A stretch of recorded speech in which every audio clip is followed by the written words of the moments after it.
and I'm going to actually go back to my pages, and I'm going to just do a very simple example where we return values. So here, for example, void main. And here I'm going to say int because it's going to return a value. And let's say, for example, add to nums. Now, typically, when you have a function that kind of adds numbers, or really a function that does pretty much anything, in most cases, we send values to the parameters here. But I'm not going to do that quite yet. So I'm going to first talk about returning something. And then we can talk about parameters. So here I'm going to say int n equals to 10, int m equals to 20, just some random code. And here maybe return n plus m. And here I'm going to say, I could say, again, int var1 equals to 20, or say 200, int var2 equals to 500. And then I can, of course, say int var3 is equal to add to nums. So when you do that, this function call is going to be replaced with the value that's being returned, and that's going to be assigned to var3 in this case. And then that's it. Let's say that's it. So if you want to convert this one to MIPS, you need to know some things that I haven't actually shared with you yet. And let's talk about that. It's really not that complicated, but you kind of do need to. I mean, that's going to be new stuff, so you do need to be kind of paying attention. And if there's anything that you have questions about, you should ask me. So, do you remember yesterday I told you that when we have code in C, you can write this code and I can write this code, and we don't have to talk. You and I don't have to talk because there's a set of rules that we're gonna agree upon. And if we both follow those rules, the code that we are going to generate can be combined and it'll be correct. So this applies. So even when you have a return value or when you have parameters, what I said still applies. If we know what we're doing, if we are following the rules, this function doesn't have to talk to this function, or rather, the person that's translating this function doesn't have to talk to the person that's translating this function. And also, this function doesn't really need to know anything about this function. So I think that's good. We've established this. So let me tell you a few things about what happens when you have a return value. When you have a return value, this value that you're returning, you have to put it in a register, but it has to be the same register. So again, you're not going to just choose a register each time, because that means we're going to have to talk and agree on a register, and we don't want to do that. The register that functions should use to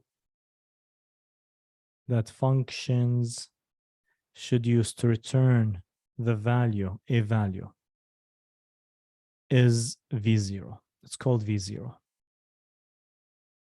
So this is a register. So what that means is, after I add 10 to 20 and put it and say decide to return it, the way to return it is just to put it in v0. That's it. That's how you return it. You put it in v0.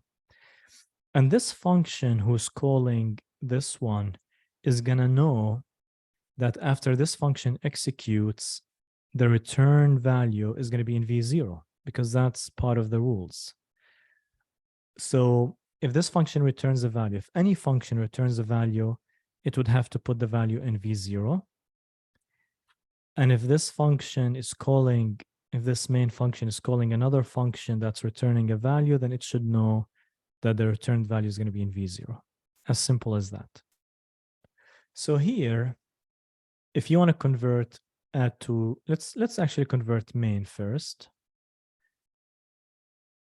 So for this one, I can use t0, I can use t1. So I can say add immediate t0, 0 to 100, add immediate t1, 0, 500.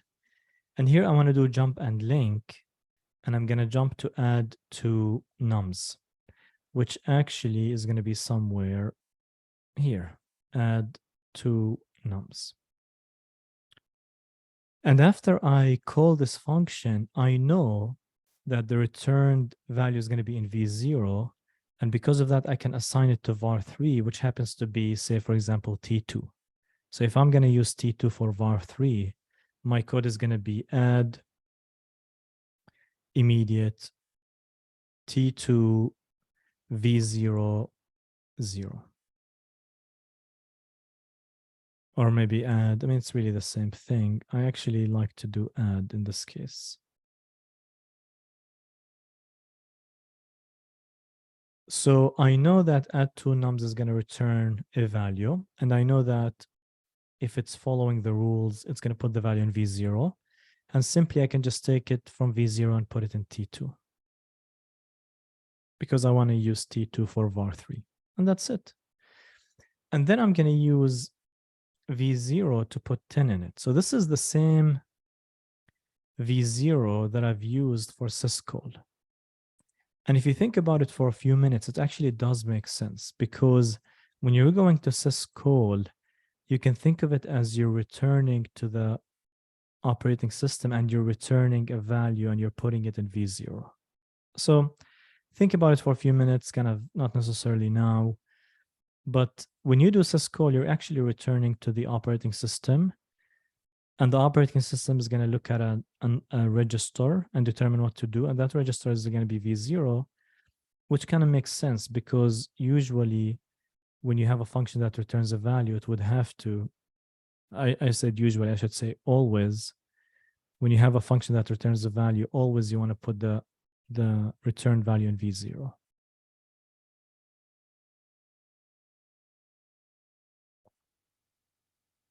So here, for add two numbers, again, I can use t0 here, 10, t1, 20. And I can say add v0, t0, t1, and I can do jump register RA. And that's it.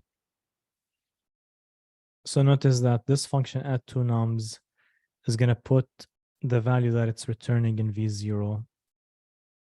And this function main that's calling add two nums is going to expect it to be in v0. And it's, in this case, assigning it to t2.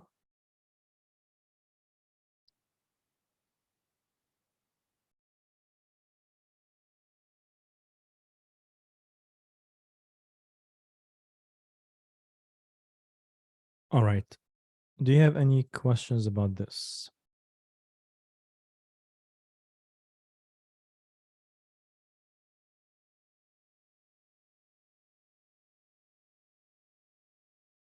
Okay.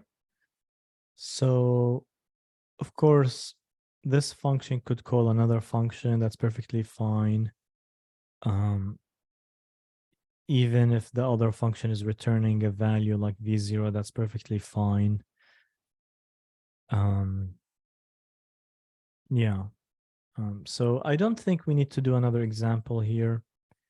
What I think we could potentially do is we can stop the recording and start a new one and talk about parameters.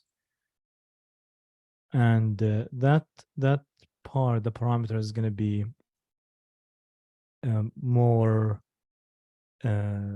rich in content. And maybe tomorrow we can do more examples of that. But let me stop the recording here.